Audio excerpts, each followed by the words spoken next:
Assalamualaikum warahmatullahi wabarakatuh. Salam petani sawit Indonesia dimanapun berada teman-teman. Jadi di depan ini adalah sawit rusak 1 tahun yang lalu. Untuk penampakannya seperti ini. Jadi ini sebagai referensi untuk kita para petani kelapa sawit, karena kita sebagai para petani kelapa sawit harus belajar juga mengatasi sawit rusak apabila kejadian di tempat kita sendiri. Apa penyebabnya sawit rusak ini seperti ini, kering, seperti nggak terawat? Sebenarnya ini terawat karena ini sebelumnya kena serangan ulat kantong, jadinya seperti ini teman-teman ya, 1 tahun yang lalu. Pupuk apa saja yang aku pakai di lahan ini untuk menghasilkan? Jadi untuk perubahan 1 tahun sekarang itu udah sangat jauh berbeda. Jadi untuk perkembangan sekarang seperti yang di depan ini 1 tahun. Jadi 1 tahun yang sebelumnya seperti yang teman-teman lihat, ya itulah sawit yang sebelumnya, dan ini yang sekarang untuk perkembangan dari sawit rusak ini. Pupuk apa saja yang digunakan di lahan ini untuk bisa cepat memulihkan daun dari serangan ulat kantong yang sampai teman-teman lihat sampai terbakar, itu sangat membutuhkan waktu yang lama, memakan waktu sampai 1 tahun lebih teman-teman. Pupuk yang pertama adalah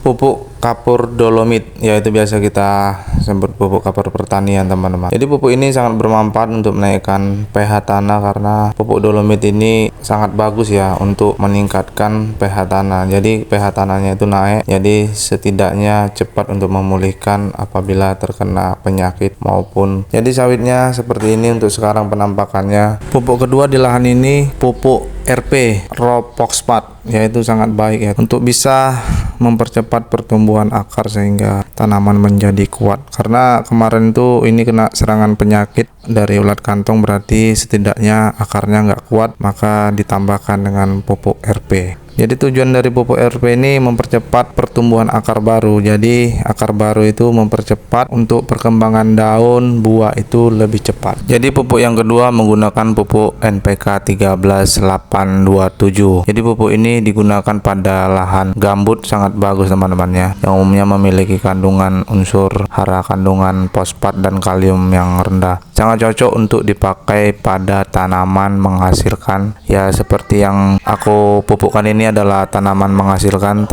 tanaman TM. Keuntungan utama karena pupuk ini memiliki kandungan hara, kaliumnya ataupun yang biasa kita bilang KCl-nya lumayan tinggi teman-teman ya, sampai dengan 27%. Jadi cocok untuk di lahan gambut. Pupuk ini juga lebih sesuai diaplikasikan dengan kandungan hara. Di kandungan di dalam pupuk 13827 ini udah dapat unsur hara boraknya juga ya, sekitar 0,5%. Jadi cukup lumayan lah untuk menambah unsur hara dari mikronya, dari untuk boraknya. Untuk dosisnya per batang 1 kilo itu teman-teman ya, 1 kilo aja untuk per batang, karena kalau untuk 2 kilo dananya tidak mencukupi. Jadi pupuk yang keempat yaitu pupuk KCl. Pupuk KCl ini mengandung sekitar 60% kaliumnya teman-teman ya, sebagai kalium klorida yang sangat cocok digunakan di berbagai tanaman yang toleran terhadap unsur klor, serta digunakan pada tanah dengan kadar klorida yang rendah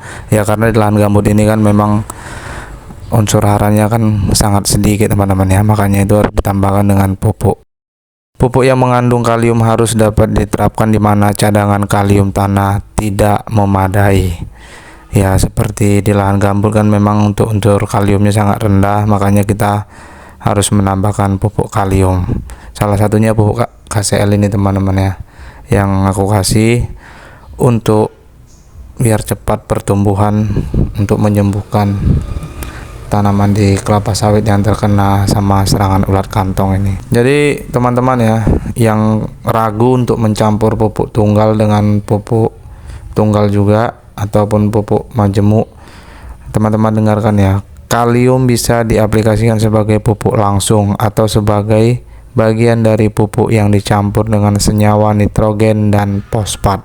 Jadi nggak ada masalah teman-teman ya, pupuk KCl mau dicampur dengan pupuk apa saja itu tidak ada masalah.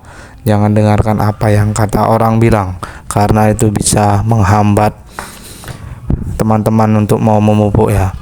Karena di banyak orang bilang pupuk tunggal dengan pupuk majemuk itu nggak boleh dicampur, tapi itu memang tidak benar, karena pupuk KCl ini dia memiliki senyawa dengan pupuk fosfat dan pupuk nitrogen teman-teman ya. Jadi sangat bagus untuk merangsang pertumbuhan akar juga, mempercepat pembuahan dan meningkatkan hasil. Jadi untuk teman-teman yang setidaknya tidak menanam kelapa sawit, ini sangat bagus juga untuk tanaman jambu.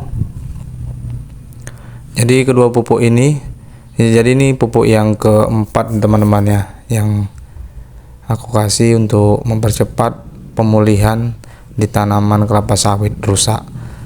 Dan ini aku campur kemarin itu pupuk KCL dan pupuk Yaramila ini. Untuk hasilnya seperti yang teman-teman lihat tadi, untuk perkembangan dari daunnya sangat bagus teman, sangat cepat. Dan jangan lupa juga, karena pupuk ini sangat lumayan mahal juga ya, karena memang pupuk ini, jadi keuntungan untuk menggunakan pupuk KCL dan pupuk Yaramila ini juga sangat bagus untuk di perkebunan kelapa sawit.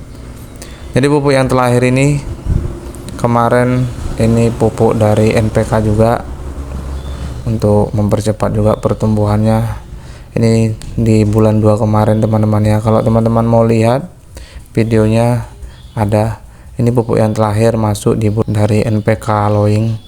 Untuk kandungannya, nitrogennya 16%, fosfatnya 16%, kaliumnya 16%. Jadi dia setara teman-teman ya. Jadi untuk butirannya seperti ini juga. Jadi manfaat dan kegunaan pupuk NP, nitrogen, fosfat, kalium ini untuk di tanaman kelapa sawit sangat dibutuhkan teman-teman ya. Ini tergolong pupuk majemuk karena memang dia 3 jenis udah tercampur di sini. Untuk manfaat dan kegunaannya ini sangat bagus. Ditambahkan lagi dengan pupuk dari unsur hara mikronya juga sudah ada di pupuk ini teman-teman ya. Jadi untuk perkembangan sawit rusak yang aku kasih cukup lumayan cepat pulih selama 1 tahun lebih ya, dengan menggunakan 5 pupuk 5 jenis teman-teman ya. Jadi cukup lumayan juga untuk biaya untuk penyembuhan dari sawit rusak, itu memakan biaya sampai dengan 15 jutaan ke atas teman-teman ya. Jadi ini perkembangannya untuk sekarang kelapa sawitnya. Untuk unsur hara mikronya sudah ada di dalam kandungan pupuk NPK dari Loing ini. Ini di bulan 2 kemarin ya, untuk pemupukan lagi. Karena memang targetnya ini ngejar biar cepat pulih. Dosisnya ini kemarin aku kasih 1 mangkok aja, 1 kilo untuk per batang. Tapi kalau dihitung-hitung dari usianya sudah 10 tahun ke atas, sebenarnya untuk per batang itu ya 2 kiloan. Tapi dengan keadaan kemampuan setiap petani beda-beda, jadi kemampuannya hanya 1 kilo, jadi 1 kilo aja teman-teman ya. Kalau kita ngikutin ego yang seperti teman-teman lihat di YouTube lain, targetnya sekian puluh ton ya, mungkin dengan keadaan sawit dia yang sangat membaik dan ekonomi dia membaik pasti bisa kan gitu. Tapi dengan target yang muluk-muluk sebagai petani kelapa sawit, apalagi kita petani kelapa sawit pemula, kan sangat berat teman-teman ya. Untuk per batang itu kimianya masuk 6 kilo, itu sangat lumayan ekstra menguras kantong, tapi untuk hasilnya memang cukup lumayan banyak teman-teman. Jadi seperti ini dari penampakan dari pupuk KCL-nya, penampakan dari pupuk NPK-nya. Jadi inilah teman-teman ya untuk sawit yang sekarang yang udah pulih dari serangan ulat kantong. Terima kasih. Jangan lupa tinggalkan komentar teman-teman yang terbaik, dan semoga sehat selalu untuk teman-teman para petani kelapa sawit. Dan jangan lupa subscribe, like, dan komen, karena agar channel ini selalu berkembang teman-teman ya. Oke, terima kasih. Wassalamualaikum warahmatullahi wabarakatuh. Untuk harga TBS sekarang daerah tempat kami di Duri di 2024 bulan 5, harganya sekarang 2060.